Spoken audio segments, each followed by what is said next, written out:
우리에게 주시는 하나님 말씀 마태복음 9장 9절에서 17절입니다. 9장 9절에서 17절 저보도록 하겠습니다. 예수께서 그것을 떠나 지나가시다가 마태라 하는 사람이 세관에 앉아있는 것을 보시고 이르시되 나를 따르라 하시니 일어나 따르니라. 예수께서 마태의 집에서 앉아 음식을 잡수실 때 많은 세리와 죄인들이 와서 예수와 그의 제자들과 함께 앉았더니 바리새인들이 보고 그의 제자들에게 이르되 어찌하여 너희 선생은 세리와 죄인들과 함께 잡수시느냐. 예수께서 들으시고 이르시되 건강한 자에게는 의사가 쓸데없고 병든 자에게야 쓸데있느니라. 너희는 가서 내가 공유를 원하고 제사를 원하지 아니하노라 하실 뜻이 무엇인지 배우라. 나는 의인을 부르러 온 것이 아니요 죄인을 부르러 왔노라 하시니라.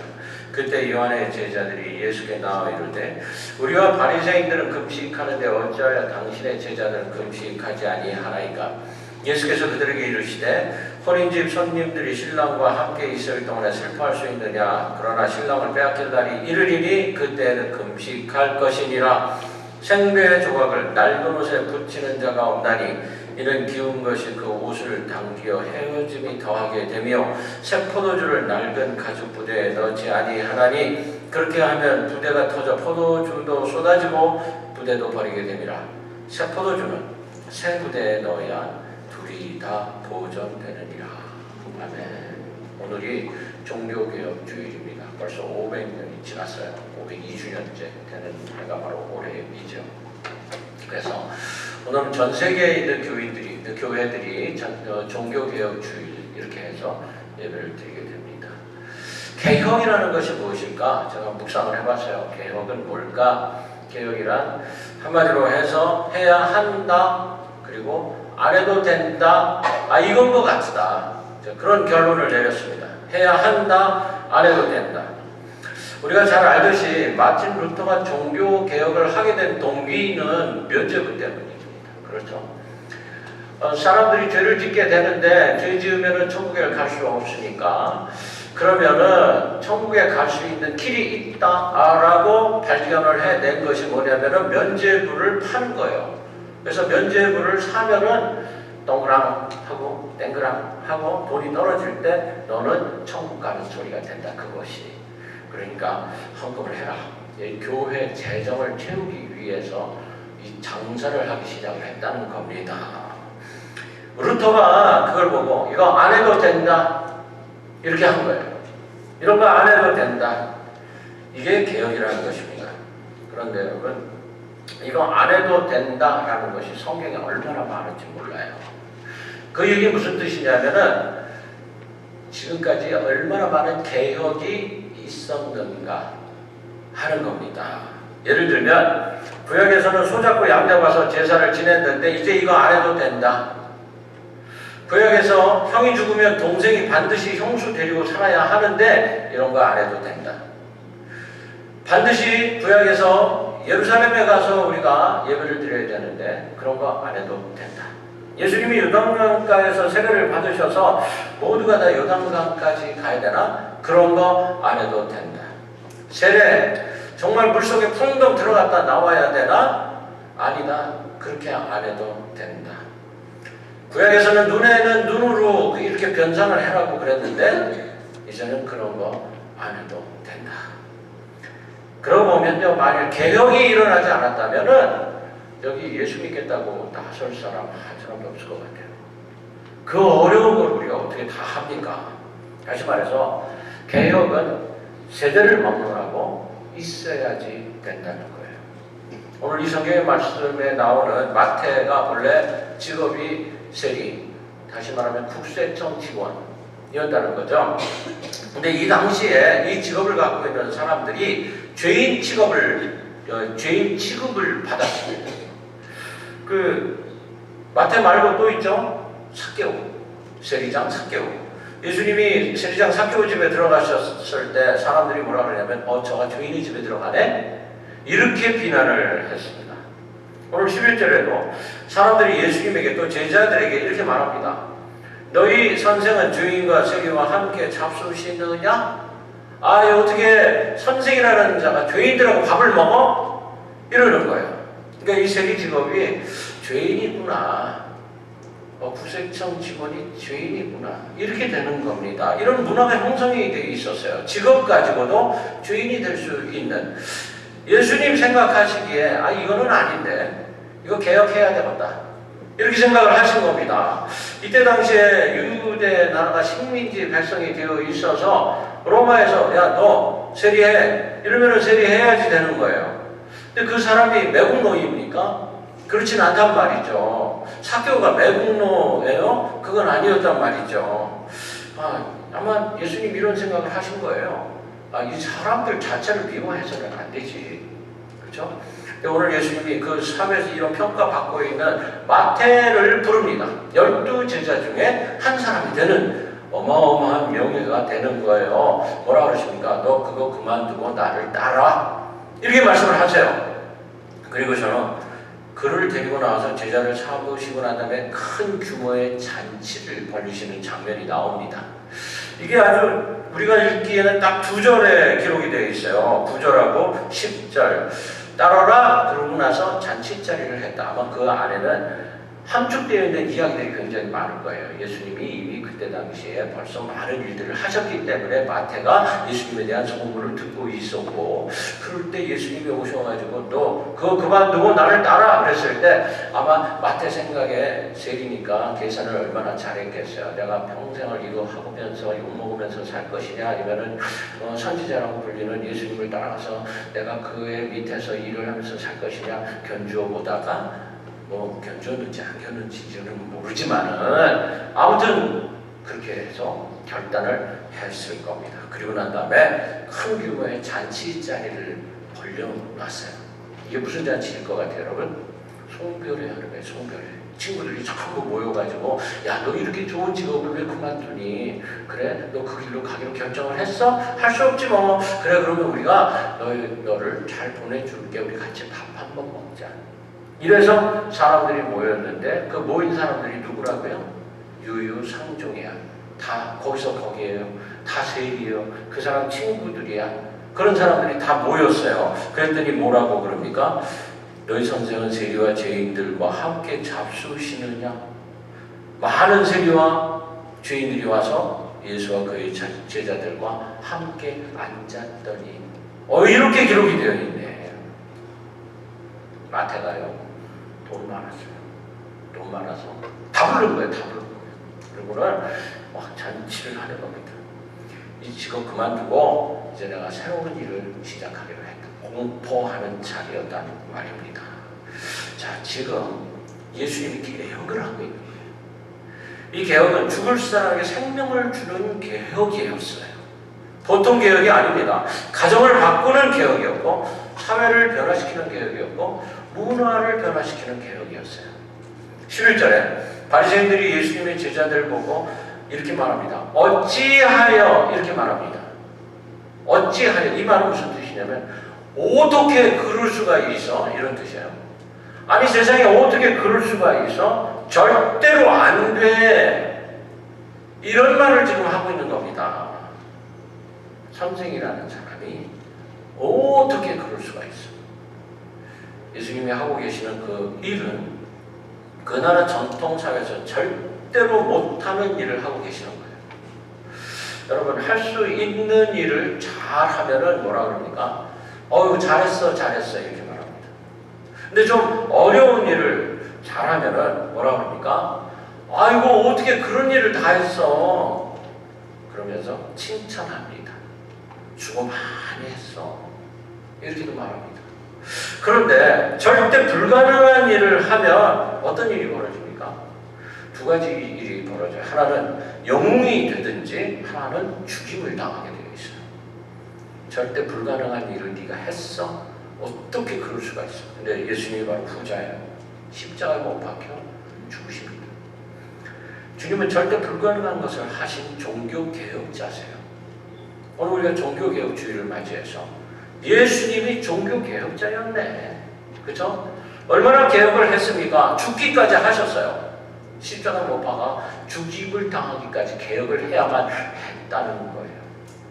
오늘 예수님 하시는 설교가 있습니다. 두 가지 주제를 가지고 설교를 하세요.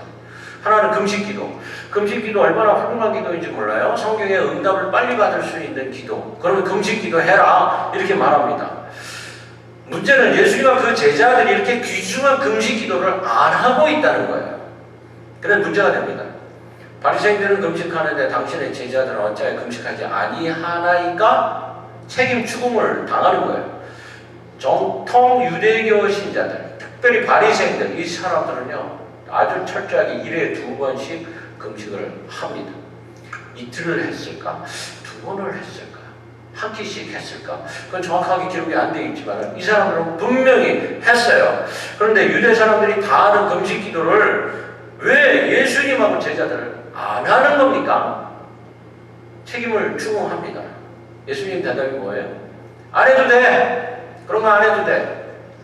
이게 개혁입니다. 그런 거 안 해도 돼. 전통적으로 지금까지 하던 일, 누구나 다 하는 일인데 안 해도 돼. 괜찮아. 왜? 이유가 뭐예요? 너희가 하고 있는 그 금식 기도는 올바른 금식 기도 아니야. 남에게 보이려고 하는 거잖아요. 그런 거는 안 해도 돼. 너희가 하는 기도 안에 믿음이 있어? 믿음 없잖아. 그런 거 안 해도 돼. 우리가 이 진리를 생각할 때 진리에 분명히 그러면 2가지가 있겠구나. 하나는 영원히 변하지 않는 진리가 있어요. 영원히 변하지 않는 진리는 하나님 우리에게 주시는 진리인데 변하는 진리가 있습니다. 시대에 따라서 변하는 진리. 이거는 사람들이 주관적으로 만드는 진리예요. 이런 건 시대에 따라서 변화가 돼야 돼요. 만약에 변하지 않으면 썩물이 되어버립니다. 우리 보고 소잡고 양잡아라. 매일 올 때마다 여기 피바다를 만들어라. 이건 안 해요. 이건 못해요. 우리가 변해야 됩니다. 여러분 믿음 생활을 오래 하신 분들, 한국에서 믿음 생활을 해오신 분들 많이 계시죠? 오후 예배라는 말 들어보셨어요? 다 들어보셨어요? 오후 예배. 오후 예배가 뭐냐면은 주일날 예배 드리고 난 다음에 집에 갔다가 저녁 7시가 되면 다시 모여야 돼.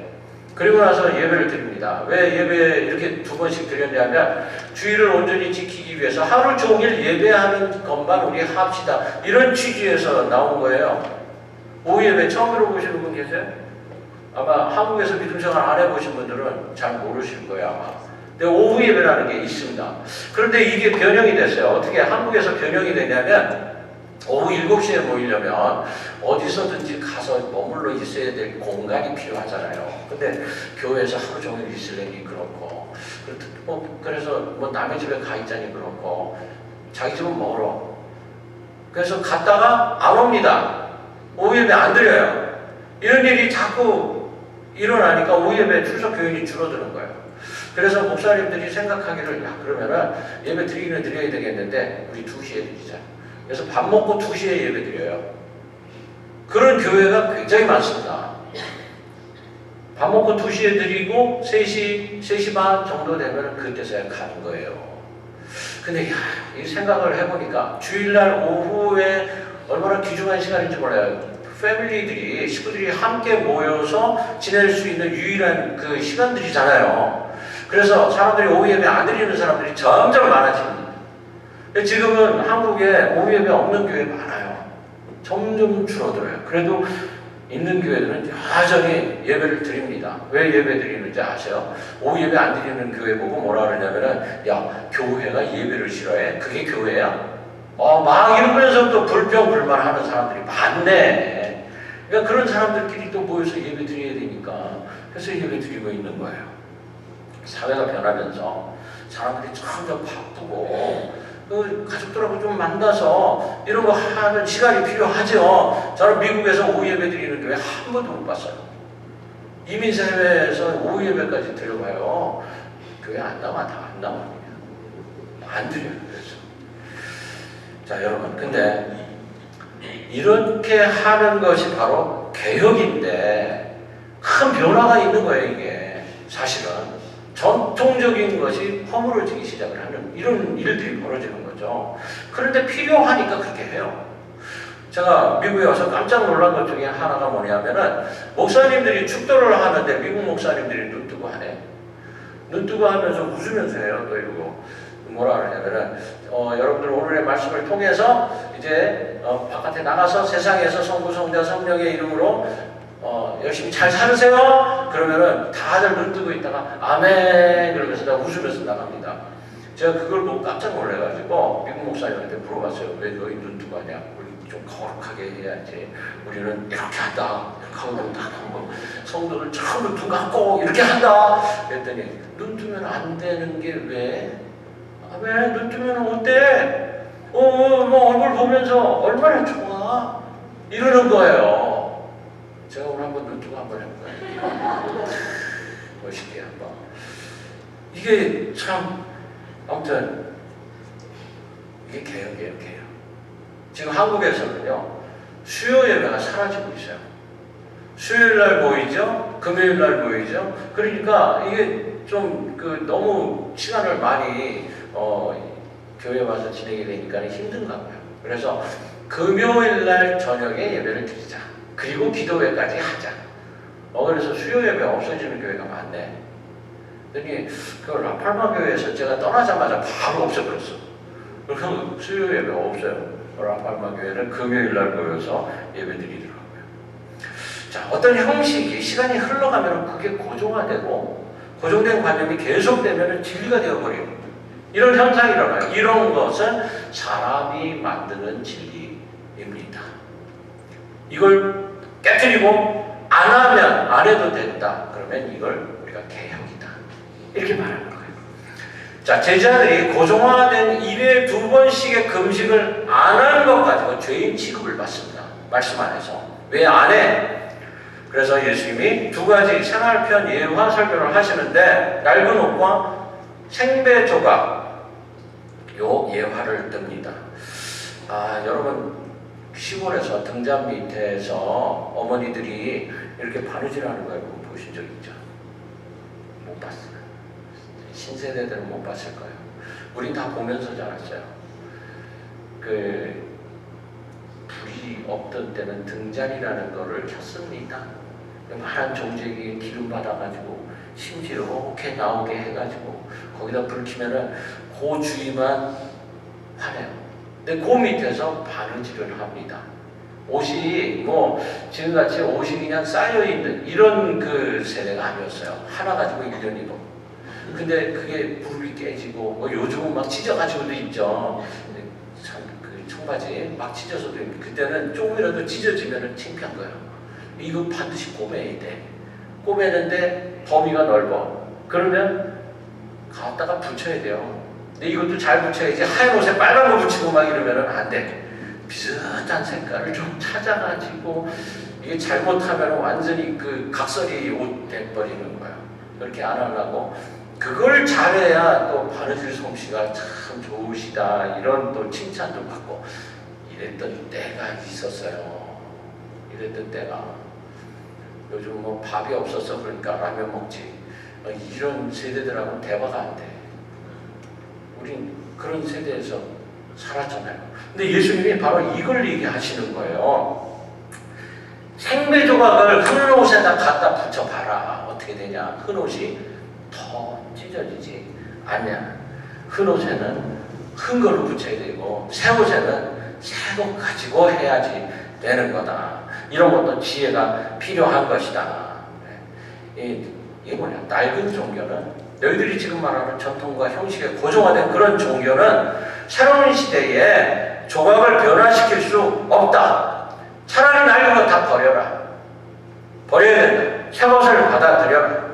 중세기 종교개혁은 전통과 관심의 고정관념에 대해 생명을 잃어버리고 있었어. 형식만 남아있었어요.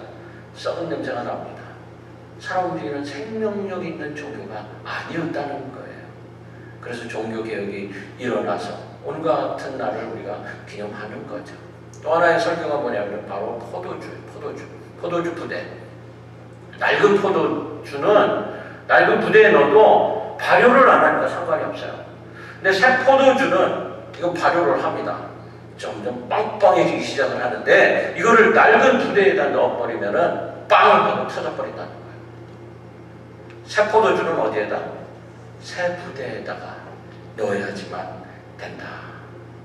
여러분 우리가 김치 병 이게 막 닫아놓으면 잘못하면 빵 하고 터져요. 그죠? 뚜껑 열어놔야 돼. 막 국물이 막 넘쳐. 이게 얘기하는 거예요. 율법에 형식화된 종교, 고정관념적 사고, 전통 위주의 교리, 고행을 하게 하는 그런 종교, 이건 아니다. 예수님이 지금 개혁을 하시는 겁니다. 그 개혁은 진리를 진리되게 하고 하나님의 사랑을 실천하게 하는 종교개혁이었어요. 바리새인들아, 너희들 갖고 있는 것 제발 좀 다 버려라. 종교개혁을 주님이 지금 일으키고 있습니다. 이 개혁이 하도 심해서 죽임을 당하시는 거예요. 우리가 개혁해야 할 종교개혁 세 가지가 있습니다. 첫 번째가 뭐냐면 오직 믿음으로 살리라.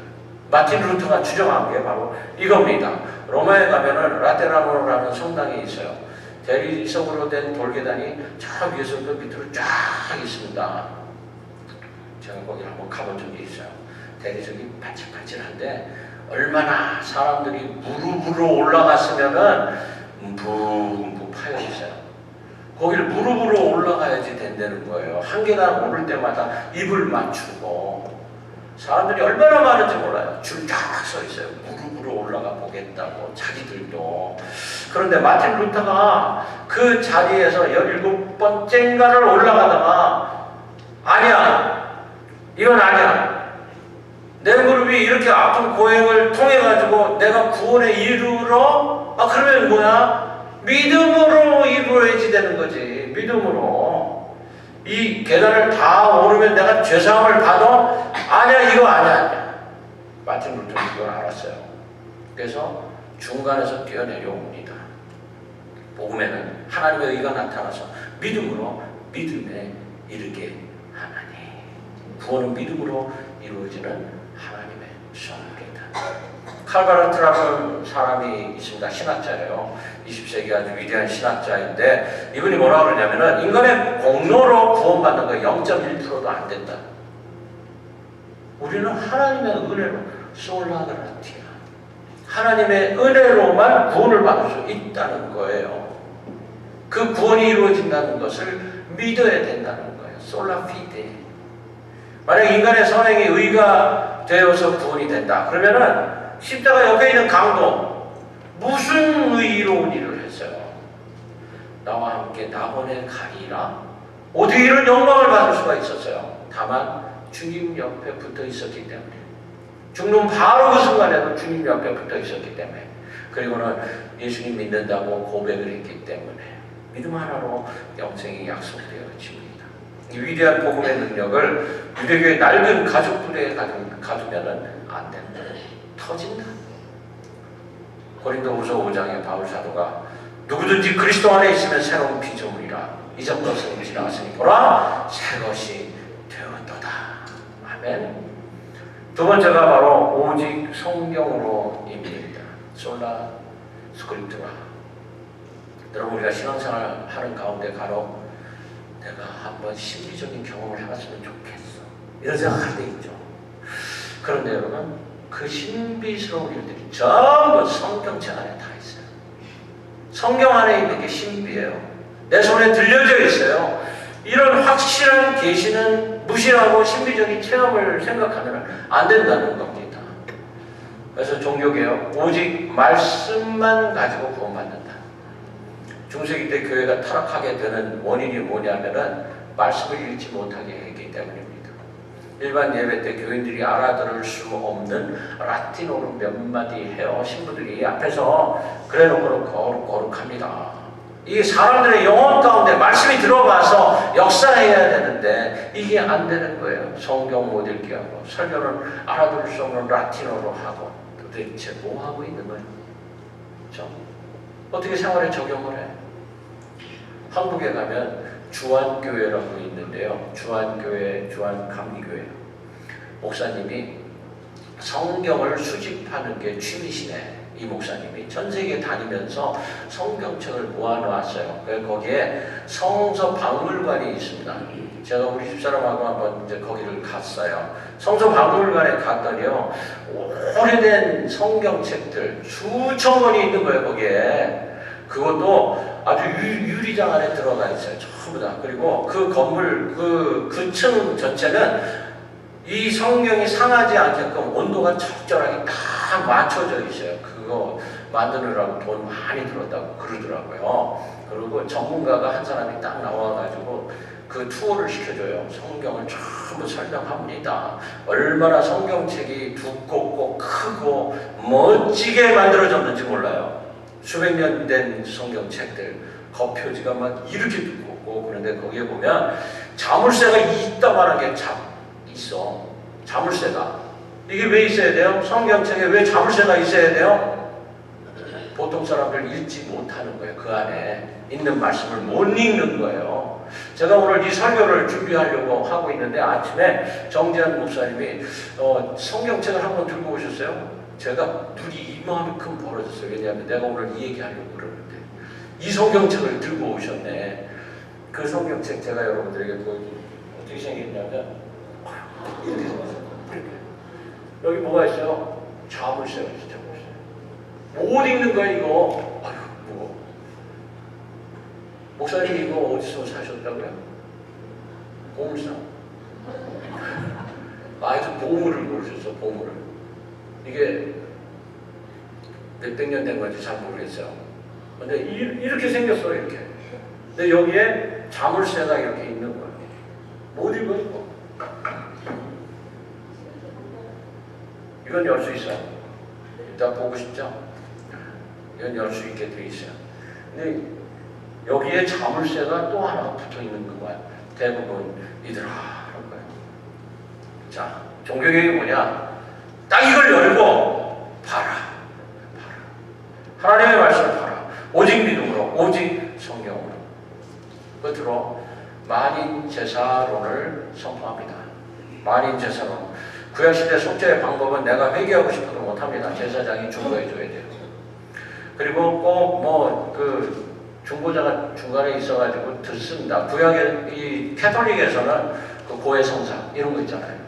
그 신부님이 그 죄악을 다 듣고는 당신의 죄는 용서받았습니다. 이런 데는 거예요. 여러분 우리가 그런 게 필요해요 지금? 예수님하고 나하고 1대1로 대화를 할 수가 있어요.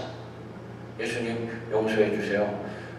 그 십자가 사건 때 지성소의 휘장이 딱 잘라져 버렸잖아요. 찢어져 버렸잖아요. 우리 모두가 다 들어갈 수가 있게 됐다는 그런 의미입니다. 예수님이 해주셨어요. 예수님의 이름을 가지고 기도하면 그것이 하나님과 나와 직접 만나는 길이 되는 거예요. 이게 바로 복음입니다. 다른 게 복음이 아니에요. 오늘도 여러분 교회 오셔서 아마 회개하시는 분 계셨을 거예요. 주님이 뭐라고 그러셨을까? 내가 네 죄를 용서하노라.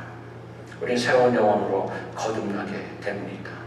예수님은 지금 누구도 할 수 없는 그 일을 시작하신 분이세요. 그 중에 한 사람 세리를 뽑아가지고 12사도 만드십니다. 사람들에게 그렇게 말합니다. 낡은 옷 새 옷으로 깁지 마라. 새 포도주는 새 부두에 담아라. 어찌하여 세리와 죄인과 함께 먹느냐고? 먹으면 어때? 너희들이 안 먹는 게 그게 잘못된 거지. 어찌해서 금식하지 않으냐고? 그런 금식기도 안 해도 돼. 생명이 없잖아. 그런 금식 하지 마. 오늘날 실제로 종교개혁이 일어나야 할 것들이 바로 공산국가이고요. 이슬람권입니다. 예수님 믿으면 사람들이 자유롭게 됩니다. 개혁을 하자고 덤빕니다. 여러분 일본이라는 나라 99%가 그 신도주의예요. 신도주의. 1%밖에 기독교인이 없어요. 그 나라에 여러분 일본에 진짜 민주주의가 있을 것 같아요? 없어요. 우리나라는 진짜 민주주의 너무 잘해요. 맨날 대본에 맨날 이 이슬람들은요 제일 무서운 게 여자인 것 같아요. 여자들을 무서워하는 것 같아요. 여자들을 못 보게 합니다. 그 불카, 니카, 차도, 히잡 이런 거 씌워놓고요. 그리고는 법에 여자가 말을 안 들으면 때려도 돼 이런 거 만들어 놓고 사는 그런 나라들이에요. 저 여러분 이들이 가장 싫어하는 종교가 바로 기독교입니다. 왜냐하면 하나님이 한 사람을 천하보다 귀하게 사랑하신다는 것을 선포하는 종교이기 때문입니다. 개혁은 진리를 가지고 하는 겁니다. 예수님이 바로 진리세요. 예수님 진리를 선포하시고 그 진리를 두려워하고 싫어하는 그 유대인들에게 죽임을 당하시지만 다시 부활하십니다. 우리에게 주님의 그 엄청난 진리의 말씀과 사랑을 보여주십니다. 진리는 사라지지 않습니다. 마른 땅에 다시 비가 오면 다시 새싹이 돋듯이 진리는 죽지 않습니다. 그 사회 도저히 할 수 없는 종교 개혁으로 예수님이 뒤집어 버리신 것을 마틴 루터도 똑같이 한 거예요. 주님이 오늘 말씀하십니다. 오늘부터 이렇게 살아라. 이런 죄인들을 내가 구원하기 위해 세상에 왔노라. 저와 여러분들의 개혁이 필요합니다. 그 개혁은 회개로부터 시작합니다. 회개하면 뭐라 그러겠어요? 내가 이제부터는 새롭게 살겠습니다. 새로워지는 것이 바로 개혁입니다. 이제 저와 여러분들이 종교개혁할 차례입니다. 낡은 율법주의, 형식, 종교, 고정관념에 대한 종교의식들 이런 거 다 버리고 살아있는 예수님을 만나시기를 바랍니다. 그 예수님과 함께 동행하시는 우리 시온교회 온 성도들이 되시기를 주의 이름으로 간절히 축원합니다.